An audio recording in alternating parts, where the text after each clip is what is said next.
안녕하세요. 매일 사연 하나씩은 꼭 챙겨 듣는 애청자입니다. 저는 올해 28살이고요. 사연 쭉 듣다 보면 항상 결혼에 연관된 이야기가 많은데 저는 결혼하고는 조금 거리가 먼 이야기예요. 여기 분위기에 맞는지는 모르겠지만 그래도 익명의 힘을 빌어서 이렇게 사연 한번 적어봅니다. 동갑내기 남자친구랑 2년째 연애 중이기는 한데 결혼까지는 아직 생각해 본 적 없어요. 둘 사이에 사연으로 적을 만한 큰 문제가 있는 건 아니고 가족들 때문에 고민입니다. 제 위로 4살 터울 나는 오빠가 있어요. 저는 작년까지 취업 준비하다가 실패의 고배를 마시고 소위들 말하는 오빠백으로 오빠가 다니는 회사에 입사하게 되었습니다.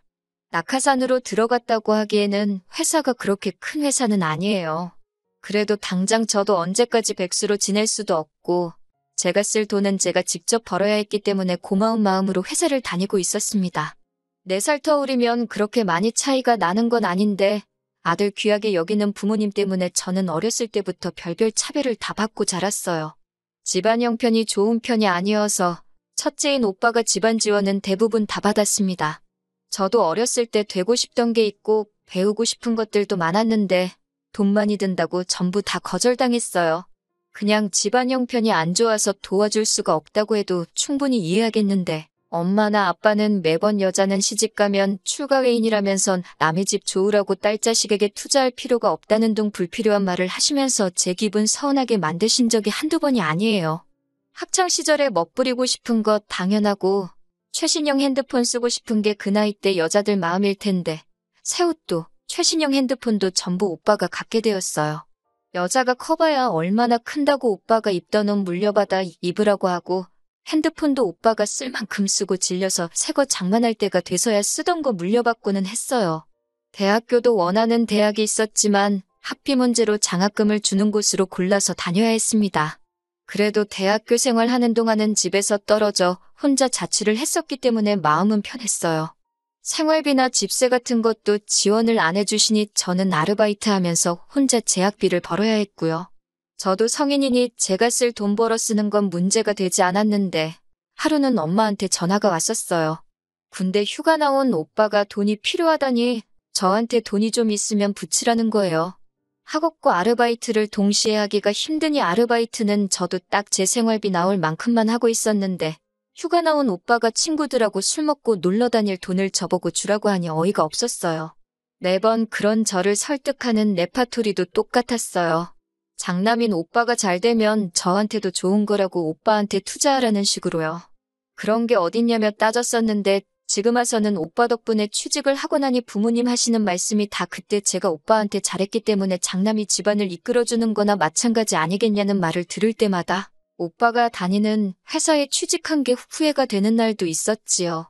하지만 당시 연이은 취직 실패로 제 코가 석자였으니 결국 그 회사에 출근하게 되었지만요. 대학교 졸업하고 본가로 돌아왔을 때 저도 자격증 준비단 모다해서 바쁘게 지낼 계획이었는데 당시에 오빠는 대학교 졸업반이었거든요. 저도 아침부터 다녀야 하는 학원이 2개나 있었는데 부모님이 자기들 출근하면서 오빠 아침 점심을 저보고 꼭 챙겨주려고 하는 바람에 학원도 1개는 포기해야 했습니다.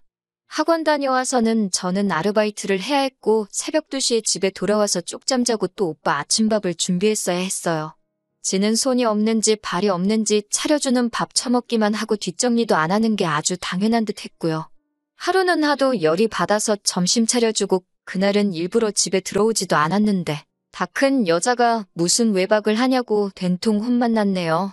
오빠한테는 3일 밤낮을 술을 퍼먹고 와도 아무 말 안 하고 넘어가면서 저한테만 뭐라 하시더라고요. 오빠가 점심 처먹은 거는 당연히 설거지조차 되어 있지 않았고요. 제가 차별받던 이야기는 이쯤에서 그만하고 진짜 제가 사연을 적은 사건에 대해 말해볼까 합니다. 얼마 전에 회사에서 회식이 있었어요. 나이 40된 차장님이 회식이 있으니 저도 따라 나오라고 하더라고요. 회사에 여직원이 저 말고 1명 더 있는데 보통 회식은 남자들끼리 노래방도 가고 그런다고 여직원들은 잘 안 데리고 다니는 분위기거든요. 그런데 그날따라 저한테도 따라 나오라고 하길래 무슨 할 말이 있으신 건가 해서 따라 나왔어요. 저 말고 다른 여직원분은 회사 다닌 지 좀 오래되고 나이 지긋하신 애엄마인데 그분은 퇴근하고 집에 바로 가시더라고요. 집에 애가 있어서 참석을 안 하시나 뭐 그런 생각을 하고 회식 자리에 따라 나왔죠. 삼겹살집에 가서 고기 시키고 소주도 한 병 시켰어요. 그래도 어색하니 아무리 싫어도 친오빠라고 오빠 옆에 앉아서 같이 술 마시면서 회사 이런저런 일 이야기하고 그랬죠. 적응은 잘 하고 있냐, 뭐 어려운 점은 없느냐 하면서 제가 생각한 평범한 회식 자리 분위기였습니다. 회사 뒷담화도 하고 이야기가 길어지다가 차장님이 남자친구는 잘 만나고 있느냐 뭐 이런 이야기를 하시더라고요. 회사에 제가 연애 중이라는 사실을 밝힌 적은 없는데 오빠가 이야기했거니 싶어서 걸고 넘어지지는 않고 그냥 제 개인적인 일은 길게 말하고 싶지 않아서 그냥저냥 하는 식으로 짧게 대답을 했어요. 그런데 차장님이 뜬금없이 남자친구랑 결혼 생각은 있냐는 식으로 물어보더라고요. 너무 개인적인 질문이 아닌가 싶어서 대답을 회피하고 있는데 오빠가 나서서 제 나이 30도 안 되고 모아놓은 돈도 없는데 무슨 결혼을 하겠냐며 제가 무슨 동생 대변인도 아니고 제 이야기를 대신해서 해주더라고요. 제 남자친구는 아직 취준생인데 아직 직장도 없다는 말에 지들끼리 그럼 결혼을 전제로 만나는 건 아니겠구만 하면서 자기들끼리 이야기를 하더라고요. 오빠는 한술 더 떠서 내 여동생 데려가기에는 아직 한참 모자르다고 하면서 실제로 한 번도 본 적도 없으면서 저 혼자 뭘 안다는 듯이 떠들더라고요. 자꾸 제 개인사가 대화의 화제가 되는 게 마음에 안 들기도 했고 여직원 무시하는 회사 분위기에 구태여 제 이야기를 자꾸 물어보니 왜 이런 걸 물어보는가 싶어서 긴장되기도 했습니다. 그런데 차장님이 저한테 혹시 남자 얼굴을 따지냐 아니면 따로 보는 게 있냐 이런 걸 물어보더라고요. 저는 그래서 솔직히 그때까지 차장님이 저한테 땀만 품고 저러나 하는 생각도 들었어요. 그런데 이미 결혼도 하셨고 아이도 둘에다가 부부 사이가 엄청 좋은 걸로 알고 있었거든요. 속이 안 좋기도 하고 자꾸 제 이야기 오고 가는 거 싫어서 대화를 대충 끝내려 저 얼굴 엄청 따진다고 나이도 저랑 비슷한 사람이 좋다는 식으로 대답을 했어요. 그랬더니 또 오빠가 나서면서 너가 언제부터 외모랑 나이를 따졌냐고 하면서 아니라는 식으로 말하더라고요. 그래서 그땐 그때고 지금은 엄청 따진다고 대충 대화를 끝내버렸고 다행스럽게도 제가 화제인 대화는 거기부터 딱 멈추게 되었어요. 회식 자리가 길어지면서 차장님이 회사에서 저한테 기대하는 게 크다고 원래 솔직히 우리 회사가 여직원들한테는 유리천장이 존재하긴 해서 진급도 잘 안 되는데 제가 업무 처리하는 거나 시간 관리하면서 일 끝내는 거 보면 웬만한 남직원들보다 훨씬 낫다고 칭찬을 해주더라고요. 나름 괜찮아지는 회식 분위기 속에 차장님이 몇 번 전화통화를 하셨고 차장님이 전화통화하는 동안 약간 소강 상태가 된 회식 분위기에 저는 화장실 좀 다녀오겠다고 자리에서 일어났어요. 다시 자리에 돌아왔더니 차장님은 전화통화가 끝난 상태였고 저한테 자기가 아는 사람이 자리에 온다고 하는데 와도 괜찮냐고 물어보시더라고요. 다른 사람들은 다 와도 된다고 했다고 저만 괜찮다고 하면 된다고 해서 그냥 그러라고 했지요. 그리고 정말 5분도 안 돼서 차장님이 말한 그 사람이 도착을 했습니다. 회사에 몇 번 오며 가며 하신 분이라 저도 얼굴 본 적이 있는 사람이었어요. 나이가 조금 있는 편이라서 영업하러 방문한 거래처 사람은 아닌 것 같고 매번 사무실에 오면 다른 사람들 다 제쳐두고 사장실에 들락날락 하기에 사장님하고 친한 친구분이라고만 생각했던 사람이었습니다. 그 사람이 도착하자마자 마치 약속이라도 한 듯이 사장님이 그럼 담배 한 대씩 피고 들어올까 하고 직원들을 전부 데리고 나가더라고요. 저는 담배를 안 피니까 혼자 자리에 남아 있었는데 직원들이 전부 밖으로 나갔는데 그 사람하고 저만 자리에 남아 있었어요. 저랑 말 한마디 주고받은 적 없던 분인데 언제 봤다고 저한테 친한 척 하면서 제 이름을 부르더라고요. 제 이름은 언제 알았는지 자기가 사무실 오며 가며 저를 몇 번 봤는데 저를 좋게 봤고 그동안 지켜보고 있었다고 하더라고요. 그때까지도 저는 이 분이 뭐 하는 사람인지도 모르고 사장님하고 친한 분이라는 생각에 좋게 봤다는 말에 그냥 고마워하고 있었어요. 그러더니 월급은 올랐냐고 자기가 사장한테 말한 적이 있는데 확인을 해봐야겠다는 식으로 물어보길래 그런 건 개인적인 거니까 대답하기 조금 곤란하다고 말씀드렸어요. 여직원들 받는 월급 자기가 뻔히 아는데 그 돈 가지고 생활이 되겠냐면서 이렇게 이쁜데 결혼 생각은 없냐고 여자는 원래 좋은 조건의 남자가 있으면 그냥 결혼해버리는 것도 방법이라는 말을 저에게 건넸습니다. 그런데 결혼 생각이 없냐고 물어보는 그 말투가 조금 기분이 더럽다고 해야 되나? 아무튼 남의 회사 회식 자리에 찾아와서 물어볼 말은 아니라는 생각에 결혼은 할 때 되면 해야죠 하고 밖에 담배 피러 나간 회사 사람들 쪽으로 고개를 돌려서 지금 이 자리가 불편하다는 티를 팍팍 내고 있었어요. 제가 불편한 기색을 숨기지 않으니 마음이 급해졌는지 갑자기 자기는 남편감으로 어떠냐고 물어보더라고요. 자기가 아직 결혼을 안 했는데 여자들이 자기를 어떻게 생각하는지 알고 싶다고 물어보는 거예요. 나이가 저희 아버지 뻘까지는 아니시지만 대충 봐도 저보다 앞자리 수가 2배는 많아 보이시는데 제 또래의 여자들이 생각하기에는 조금 소름 돋는다고 제발 그만 좀 말 걸라는 식으로 저도 엄청 기분 나쁘게 대답했습니다.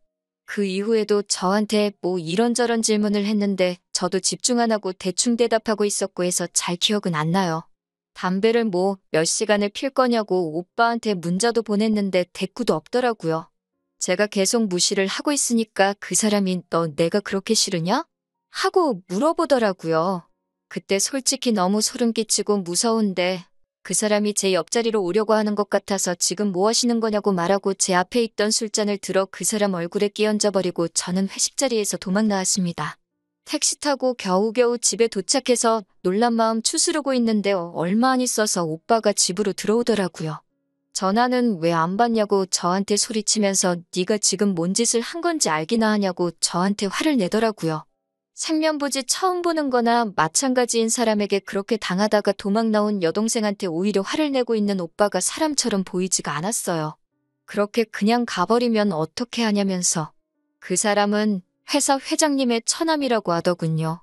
같은 건물에 있는 계열사에서 회사 하나 맡아서 사장직을 하고 있고 일 열심히 하는 사람은 아니라 그냥 사무실 오며 가며 사장들 앞에서 꺼드럭대는 게 일이라고 하고 있는 사람이랍니다. 그러다가 그 사람이 일하고 있는 저를 보게 되었고 높은 사람 눈치 보는 게 주 업무인 우리 차장님 시켜서 저를 그날 회식 자리에 데리고 나오게 시키라고 했다는 거네요. 꼭두 새벽에 두 남매가 회식 자리에서 있던 일로 싸우고 있으니 부모님도 자다 깨셔서는 무슨 일이냐고 하시더라고요. 그 자리에서 느꼈던 모멸감과 저를 두고 전부 사라져버린 회사 사람들. 거기에 친오빠도 한통속이었다는 사실에 정말 저도 모르게 눈물이 터져 나왔는데 부모님은 그 상황에서도 오빠 편을 들더라고요. 넌 뭐가 그렇게 잘나가지고 네 오빠 출세길까지 막아버리냐고. 변변찮은 일자리도 못 구하는 건 네 오빠가 힘써서 구제해줬는데 너는 오빠 한번 도와줄 수가 없냐고 하더라고요.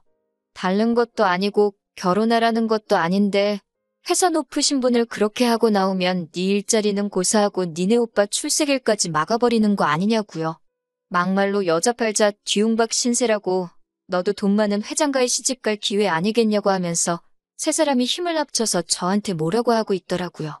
제가 여태껏 자라오면서 정말 오빠 때문에 수많은 차별을 당해왔는데 이 사람들이 제 진짜 가족이 맞는가 하는 생각까지 들었어요. 정말 살면서 그렇게 소리 질러본 날이 없는 것 같네요. 당신들 내 진짜 부모가 맞고 내 오빠가 맞냐고요. 어떻게 이 상황에서 나한테 그런 말을 할 수 있냐고. 그 새벽에 저는 뒤도 안 돌아보고 집을 나왔어요. 오히려 남이나 마찬가지인 제 남자친구가 저를 더 가족처럼 대해주더라고요. 그날 있던 일에 대해서 대신 화도 내주고 남자친구가 회사 찾아가서 그 사람하고 오빠며 회사 사람들이며 전부 두들겨 패버리겠다고 하는 거 말리느라 힘들었어요. 저는 그날로 짐 싸고 나와서 남자친구 집에서 머물고 있고요. 얼마 전에 남자친구와 함께 회사 찾아가 난장판을 만들어 놓고 왔어요. 차장 얼굴에다가 사직서 던져버리고 남자친구랑 회장실 들어가서 당신 처남이 나한테 뭔 짓을 했는지나 아냐 소리 바락바락 지르고 왔어요. 무슨 일인가 온 회사 사람들이 구경하러 찾아와 그날 있던 일은 온 회사 사람들이 다 알게 되었습니다. 며칠 전에 부모님한테서 연락이 왔어요. 니네 오빠 한 번만 살려달라고. 제가 난장판을 만들어 놓은 덕분에 오빠하고 그 차장하고는 잘릴 위기에 처했다네요. 저보고 다시 회장님 찾아가서 이제 괜찮다고 두 사람 잘리지 않게 선처해달라고 한마디만 해달라고요. 저한테 난데없이 결혼하자고 청혼한 회장님 처남이란 사람은 회사에 저 말고 다른 여직원들에게도 똑같이 행동했었다고 하더군요. 제가 난장판 만들어 놓은 걸 계기로 그동안 숨죽여 참아오던 저와 같은 피해자들이 인터넷에 글을 올리게 되면서 여론이 안 좋아져서 벌써 해외지사로 발령받아 내빼버린 상황이라네요. 아무쪼록 그쪽에서도 여직원이 있을 텐데 이 일을 계기로 제발 그런 짓 좀 안 했으면 좋겠네요. 저는 이제 가족들하고 연 끊고 혼자서 살아가기로 했어요. 제 오빠가 어떻게 되든 이제 제 알바 아니죠. 차별받는 거야 익숙하지만 제 가족들은 이제 돌아갈 수 없는 강을 건넌 것 같아요. 부모님이 한 번이라도 제 편을 들어줬다면 차장이 말도 안 되는 요구를 했을 때 오빠가 한통속이 되지 않고 저를 위해 목소리를 내줬다면 이렇게까지는 안 했을 거예요. 당장 일자리가 없어서 자리 잡는데 고생을 하겠지만 그런 가족들을 위해 사느니 진작에 저 혼자서 잘 먹고 잘 살 국리나 해야겠네요.